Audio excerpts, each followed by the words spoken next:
All right. Welcome everybody. We are going to start on a new book, first new book in a long time. This is Backgammon Strategic Concepts by Francois Tardieu.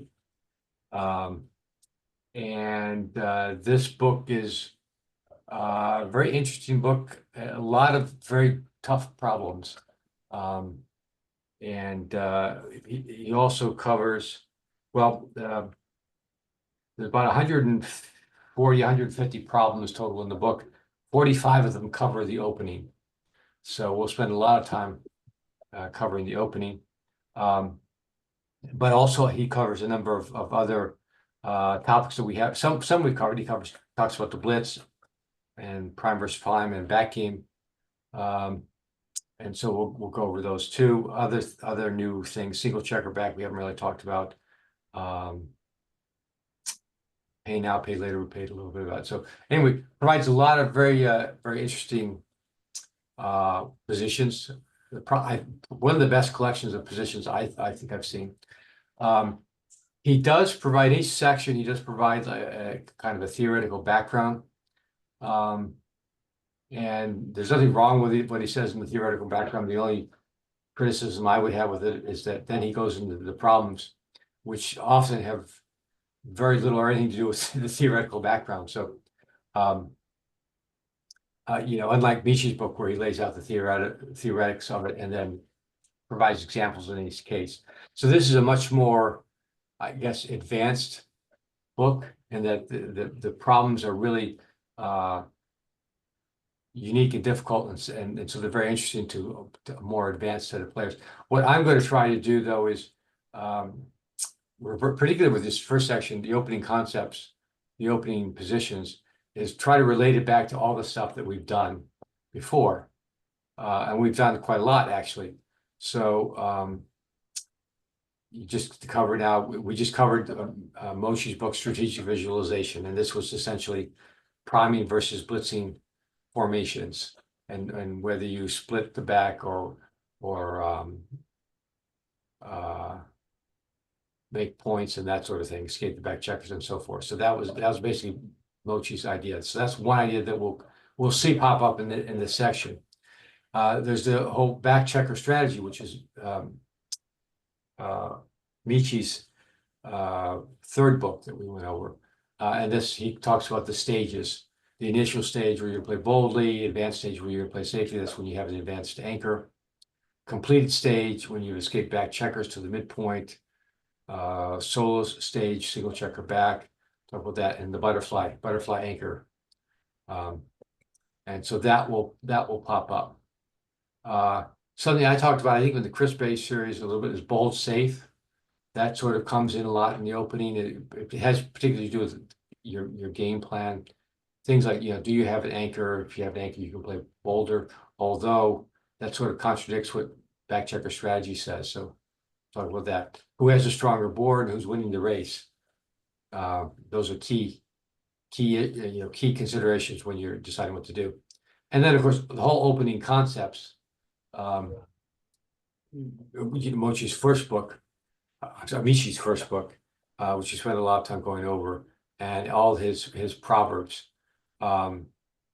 So we'll keep those handy. What I've been trying to do is keep all these things handy inside to try to figure out what the solution is of each of these problems that we have, and sort of work them out. A lot of things with the opening concept, Michi's particular, and all the other ones really, is they have all these ideas that are important, but sometimes some of them are more important at times than others. And so the difficulty often is, well, what's important now? If you can do a number of things, what's the priority of the things that you want to do? What's most important? So we'll try to go over that. If you remember the splitting rules, I thought it was easier from Michi's book if you sort of took the splitting rules aside and treated them separately. And so I carved up a bunch of his proverbs related to splitting and tried to simplify them. I thought it easier you can combine a whole lot more concepts into a simpler set of concepts by combining them. And that sort of helps with the priorities problem. So anyway, I have all these things from the previous work that we've done, and so I'll make them available to anyone who wants them as part of the strategic concepts book. And I also have started some ideas that he presents, that Tardieu presents in his opening chapters. Yeah, again, there's nothing wrong with what he said. He doesn't try to illustrate it with the problems, though. He's found good problems that are challenging, and spends is much more interested in that than trying to develop the basics of it. So, which makes this a more advanced, expert level type book. So, I'll try to make it more accessible as we can, yeah, but still, the problems are really good for the most part. There are some that are just very difficult, and I read the explanations, and it's hard to see how the explanation is going to help. Yes, after you've got the answer from XG, you can then backfill what the right priority was, but it's not always. The difficulty is trying to figure that out before you make the move, and when you don't have XG to tell you what the right priority was, you need to cipher out what the priority is. Okay, so let's get started with problem number 1. Here, 3-2 to play. So what do you think, and why? Well, as a candidate, I can see 2 candidates. One would be to make our 21-point anchor, which is good for defence. Alternatively, do we hit and then do something with the 2? Yeah, I think anything else is a bit too. Well, that's my view of the choice. So those are the 2 plays. Yes. Yeah. So the way I was thinking about it too is, okay, we've got thinking back to all the basic ideas we learned. You make the 4-point. That's Michi's point. Fight for a good point. So usually, if you can make the 4-point, that's a pretty good thing to do. Your opponent's 4-point, and that prevents Black from blitzing you.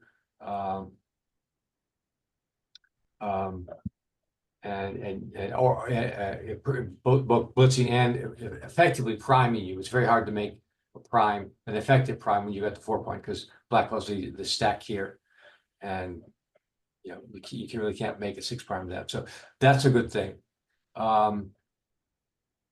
What would be the rationale for hitting and doing something else with the 2? Well, it keeps him from making a point on his inner board, because he's only got one. He'll only have 1 checker to work with. Yeah, that's true. And yeah, possibly, so he's got back to Mochi's idea. He's got a blitzing formation with the 5 here. He's got an extra checker in, so next roll he's likely to make a good point here someplace, or and this is having to do with the idea of a single checker back. Black has a single checker back. He's up a little bit in the race. He'd really like to escape his back checker. Right. So if you don't hit him, he's going to be out anyway. Yeah. There are a lot of numbers that take him out if you don't hit him. What's the now? What I think is more of the key role is, I haven't heard anyone say that, is the bold safe criteria. So here we've got a couple of things. We're behind in the race. That tells us to play. We should play more boldly. We've got the better board, and that tells us to play more boldly. Usually, it's the better board that is the key. So if you have the better board, that means and playing boldly in this case is going to mean attacking. We have a chance to attack, and we'd rather make a point on them. Or if we could do something else constructive, maybe we do that. If we could make the bar point or the 5-point, that would be useful. But we can't do that. But we can put them back on the bar. So, the question is, which of these has the priority? How do we? I would hit him. Yeah, hit him? Yeah, Okay, Ray, will you agree, or do you make the 4 point? I think Anna's persuaded me. Yeah, yeah, That okay, is the stronger point, in which Yeah. case I would definitely play 11-9 to give Yeah. a couple. you play 11-9, okay, You don't add very much to your split by moving the two in the Blackstone board. well, the other option is playing the 11 point, but to cover the 11 point, Well, that's 13, 11. yeah. You know, So I mean, there's reason for doing either. I mean, well, if you come up with a 2, then you a direct 6 hits here, but you also get hit back, so maybe not. You can cover here, and then you made a point. Then that's sort of Michi's proper, making outfield point. Well, he actually, his proper was making a point is better than hitting loose, so that maybe that doesn't apply. But this is a good point because it's 6 away from the 5 point that you'd like to make. Or stepping up would give you a cover for the 3 point. So good reasons for all of those. Yeah, and I get, so we're in a situation where it's not, all these problems aren't really clear, so you kind of have to get us, by going over these problems, you can get a sense of what's more important. So let's take a look at it. And it is, and actually it isn't close, which which is something important to realize, because there are good reasons for doing all number of things, but the key thing here is to bold safe. Play boldly. We're behind in the race. We want to disrupt black. We don't want them to make progress up front. And surprising, a little bit surprising is how much stronger this is than the other plays. mm, Here's the 5 plays that we talked about. Making this point is versus hitting and not making the point, or stepping up, is the difference between the correct play and a blunder.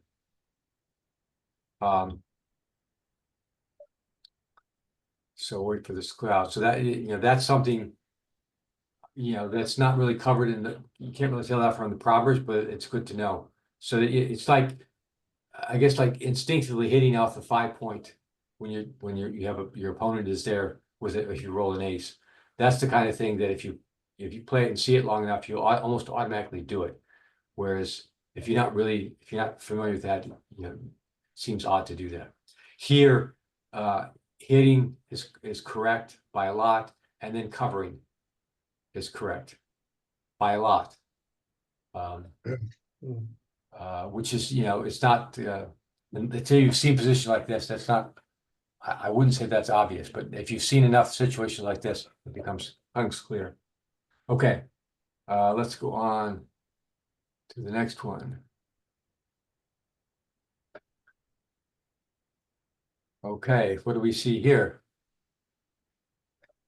You can just run a checker 2013, or you can make your bar point, Yeah, 6-1 is almost always making the bar point. or you can obviously hit the back checker.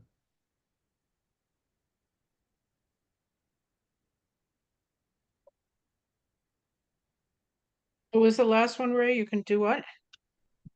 6 to 5 hitting, but and then some 6. Oh, I see. They're quite tricky, aren't they? I really don't know. I'd make the 7 point. Yeah, I think I agree with Anne on that. Okay. Yeah, so just going back to Michi's 5, problem, 6, you can 7, make 8, 9, 10.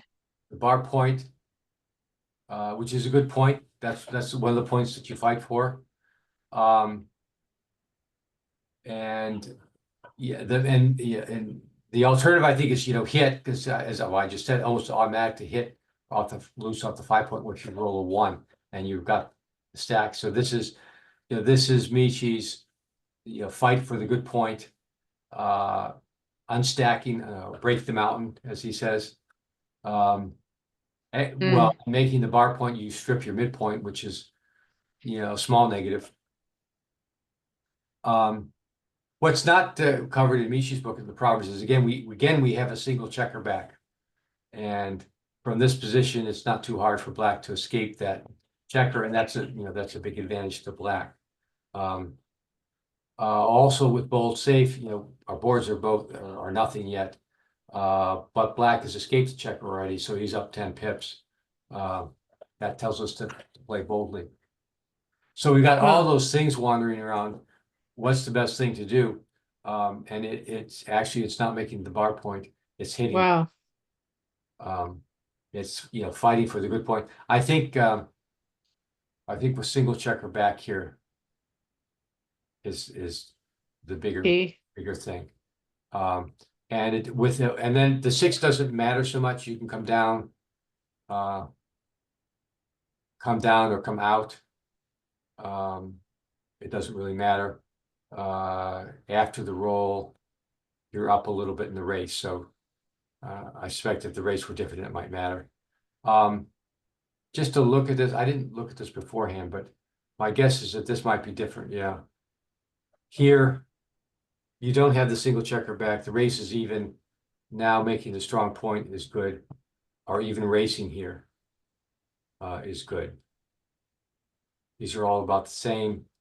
You're up a little bit in the race. After the roll, you're up 8, so that's something. Not a lot, but it's something. And again, but hitting loose and is not bad either, and then making the bar point. So, but again, with this formation, it's single checker back, fight for the point, unstack. Black has nothing to hem you in. Okay. I see that now. Yeah. Again, one of these things, if you see enough of these, it should be, the idea is for it to become kind of intuitive to do that. And that's sort of what we're trying to develop here is we've got all these conflicting ideas. How do you sort them out? Okay. So these have to be like the second or third move you've made in the game, right? Yeah, these are all opening, all within, well, the opening, can go from 0 to, sometimes you're done with the opening after 3 rolls, but sometimes it's 5 rolls. Okay. These are opening or early middle game, but the opening ideas apply. Sometimes opening ideas apply a little bit beyond the actual opening. You're sort of getting the middle game. So, and here we are. We did this one. This is not really an opening position. We're like 4 rolls in maybe. So we're getting toward the end of the opening. But this is a trickier one. What do you think? Well, I would not come in on the 22 point because there's no decent 5. And that is just so passive. So I think I would definitely come in on the 20 point, and then I suppose I would probably just play 8-5, but maybe you hit the blot again. I think I'd be very wimpish. I'd come in on the 20 and just could play 8-5. Oh, or I could just come up with 24-21. But anyway, definitely come in on the 20 point. Yeah. Me too. Yeah. Okay. So yeah, I mean, we're well behind in the race. The problem you have is if you play the 3, you don't have a good 5. And your only 5 is really, I mean, you could come down, but then you leave a blot and that's terrible. Or you dump on the 3 point. Playing from the 8 or the 6 puts a checker behind your opponent's point and behind your blockade, and that's usually a bad idea unless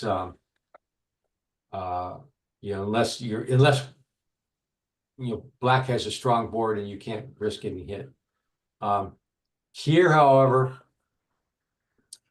the idea is well, we'll look at it. The idea is to actually hit, and Oh, brother. yeah, this is this is a tough one, because you're breaking, usually it's, you know, usually it's wrong to break a point that you have, particularly when it's part of the prime. And so usually you're not even going to think about that as an option. But why might you want to think about it here? Uh, Well, how much I want to think about it. I it I wouldn't think about it. I wouldn't touch it. I wouldn't go Yeah. near it. Yeah. I mean, it takes away half of black's role, but. And it's Why would great. that benefit you? I can't imagine. Well, let's talk about If you're things. missed, if Well, you're you missed, could make the 4 point. I don't know. yeah, if you're missed, it's good, but Yeah. Well, we'll tell you what Mr. Tardieu says, and I think he makes a good point, which I've just now beginning to realize. But there are other things to consider. Black has 14, or I'm sorry, has 11 checkers in the zone, so he's ready to pounce. And by hitting black, you prevent him really, barring a joker, from attacking you effectively. Now he could hit you, and that's not good. He could hit you twice, and that's really not good. But so that's one thing. We also have 11 in zone, so that sort of says, you know, we can attack. Bold versus safe. We're way behind in the race, so we need to play boldly. And so hitting is certainly bold, and breaking your bid bar point is certainly bold. But you know, the race calls for that. Also, black again, single checker back.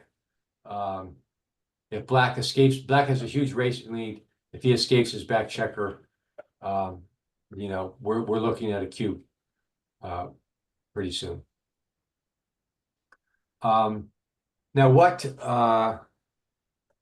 the explanation from the book is that once you've made your 5-point, making the 4-point becomes a top priority. Oh, Now that's an interesting point, and I've seen that. I just happened to run into that a few times. In fact, there's a position. I think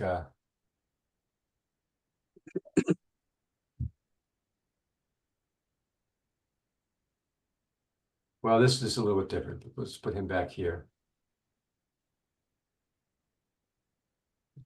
I'm not sure whether this is right or not. This is not a good example. There's another example where you could have made your 5-point or you make the 4-point, but because you've got the 5-point already, I think this has to do with black's strength here.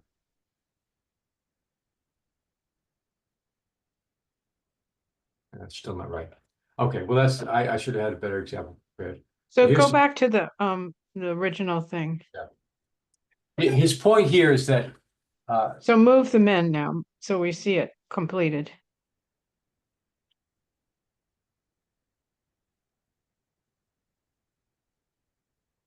Hmm. the point here, we'll see this in some other examples, is that the 6-5-4 prime is extremely strong.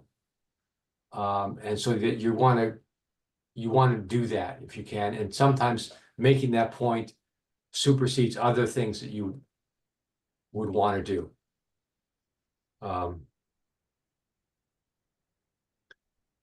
Okay. We'll see it coming up with other examples. This is just one of those. But you know, this is I think, you know, counterintuitive, and I don't the proverbs here aren't, you know, aren't that helpful, I don't think.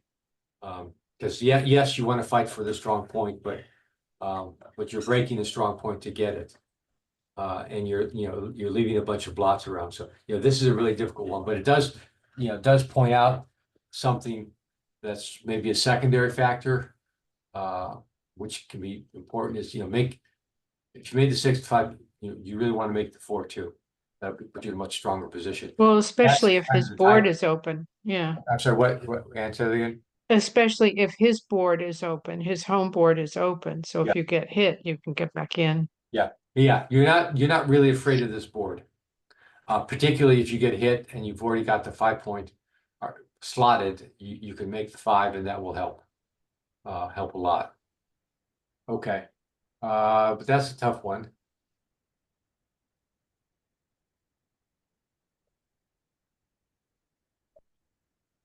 Okay, what do we do here with 5-4 to play? Oh, there's nothing to hit. Yeah. Yes. I was gonna give the right answer this time.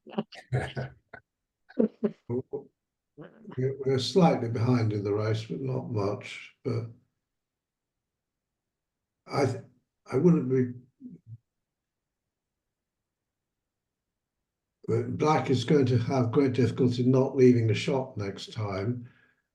So I'm most definitely not running to the 13 point. I think I come to the bar point, 22-18, and then probably 13-8.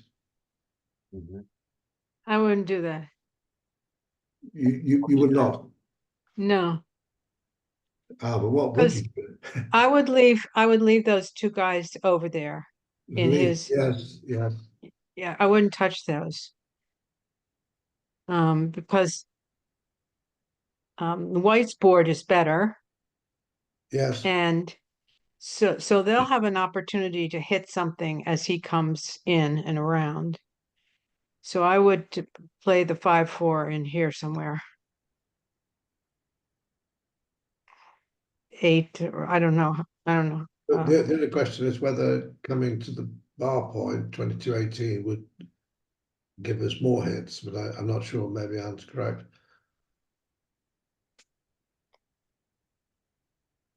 Yeah, Well, I don't know how you would be right.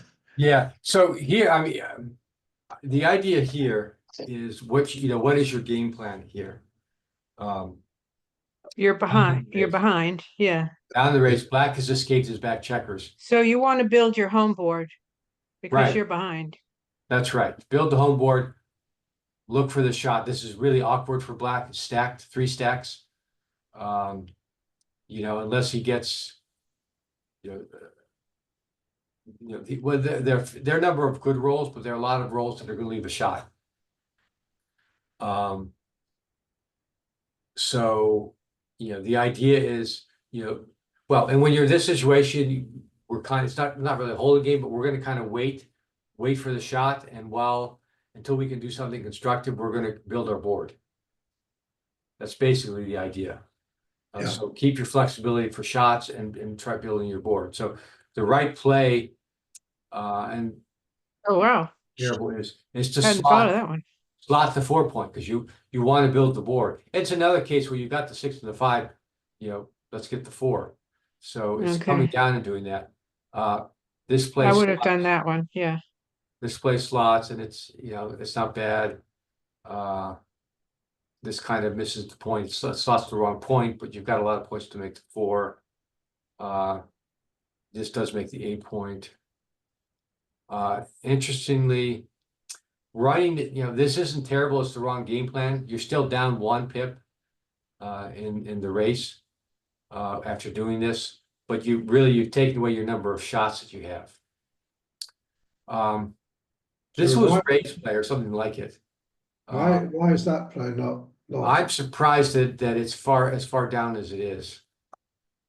Because it doesn't because you made a good point. Bring this checker out kind of invokes contact. Well, that's what I sort of had in mind. Well, Yeah. What's the reason And why? it may be because you can't slot the 8 with it, or Well, you come out with a 4, but you can't really do anything with the 5 very well. well, That may have something to do with it. Let's see if you're back here. If that matters, then you can come out with a 5 and slot the 4.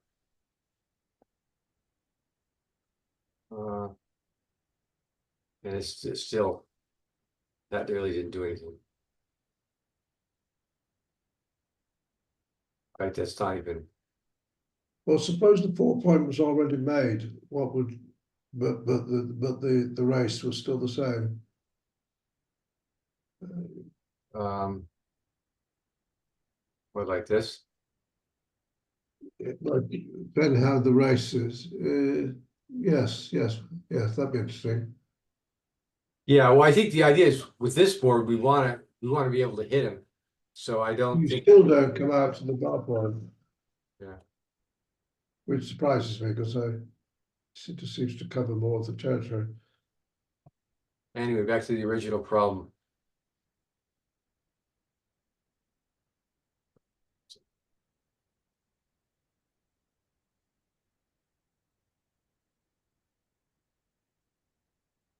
Yeah, I think, the idea here is game plan. And make your board. That's the primary thing to do, is make your board. And your game plan is to hit, so keep these guys spread back. It's an interesting idea to come out to the bar point for, to provoke the contact, but and often that's the right thing to do, but not in this case.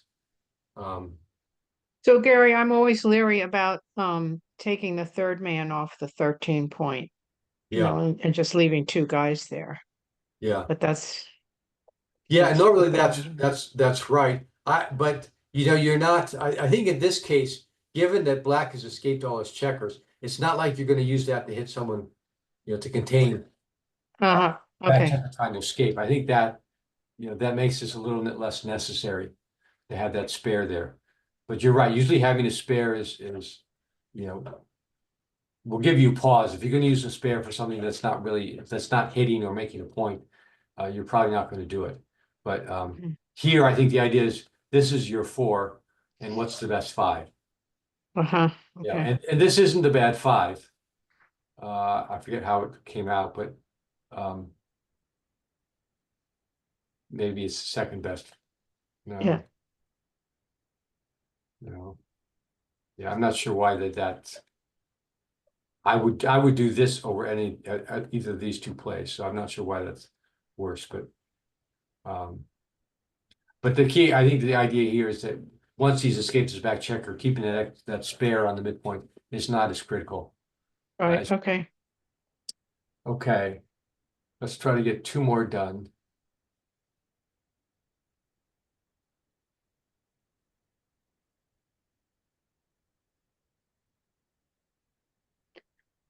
Four and two. We're way behind in the race. So, well, I'd make our 4 point. Yeah, and why? Well, it's useful, and that would leave a Well, shot. okay, you're right. We're way behind. This is similar to the last one, in that we're way behind in the race. Um, we're not going to outrace them.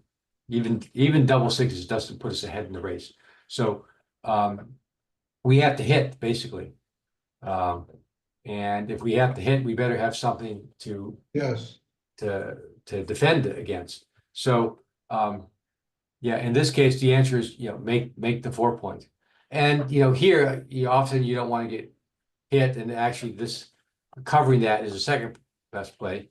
And it's usually right to cover a blot, but here if we get hit here, do we really care that much? We'll send the no, next checker back, but yeah, we already have 3 back, so 4 back is actually sometimes better if we can make the double anchor. So we're not that worried about that, and it's certainly not worth it to give up that. To give up not making the 4 point. The 4 point is a valuable point. We unstacked the 6 a bit.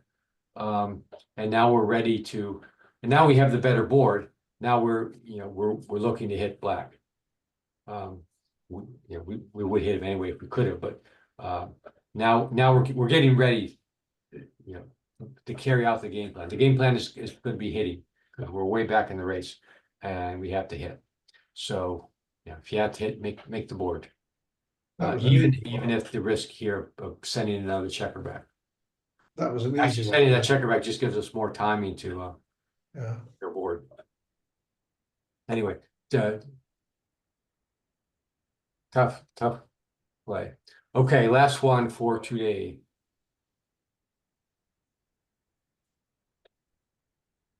No, let's see. double twos,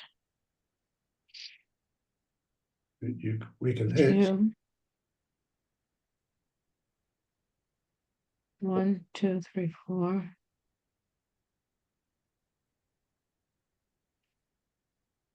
Two. It's either hit or make the 4 points and something else. How about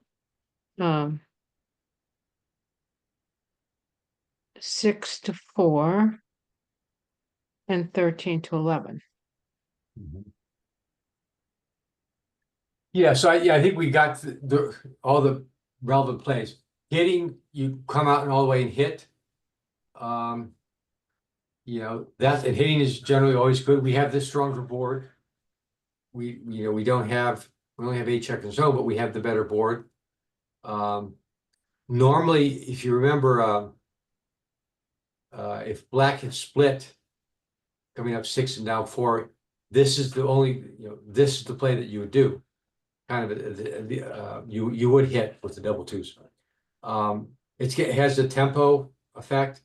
Yeah, with this position, almost any roll black has will make a constructive point somewhere or do something constructive. So that's kind of why you wanted this is the sign that a tempo hit, to look for the tempo hit. This this spare and the 9 point really. So those are good reasons for hitting. Double twos, it's almost always right to make the 4 point with the 2. In fact, if you automatically made the 4 point and then look for the next best twos, you wouldn't be too far off most of the time.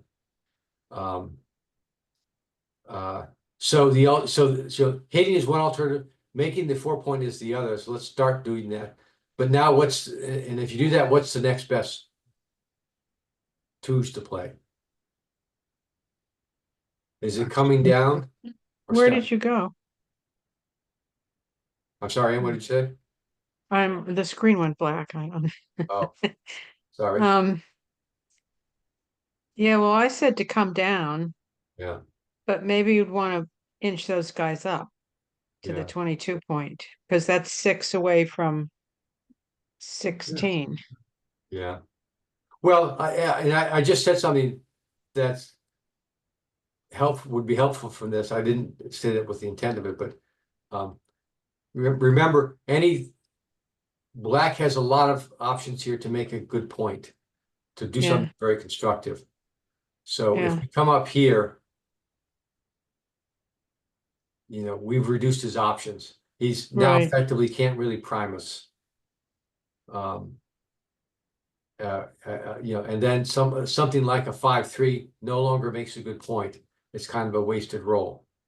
There's still a lot of other good rolls. 4-2s, could make a point, but now we've got a direct shot, and then we have the stronger board. So let's put it back and look at the answer. Okay. So it is making the 4 point. And this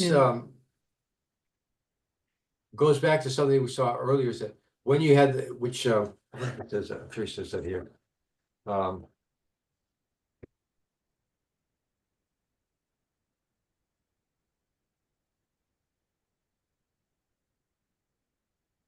Okay, this is one of his vague things.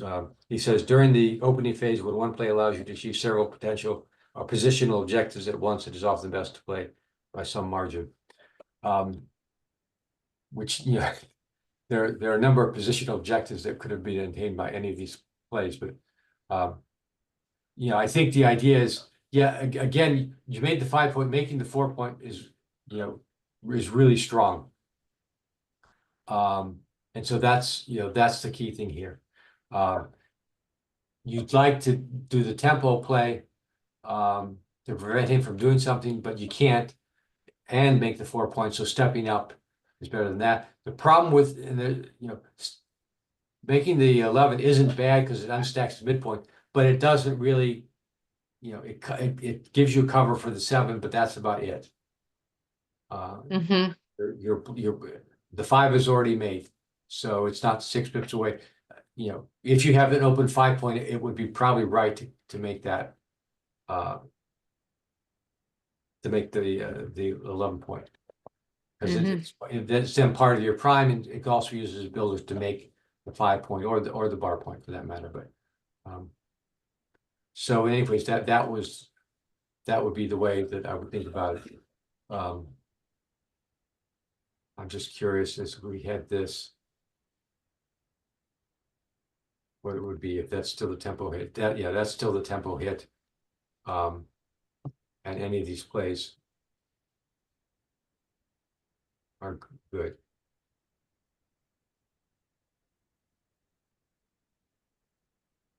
But here, having already made the 5 point, making the 4 point is really more valuable. Okay, so let's leave it there. For now. Okay, thanks, Gary. Thank you very much, Gary.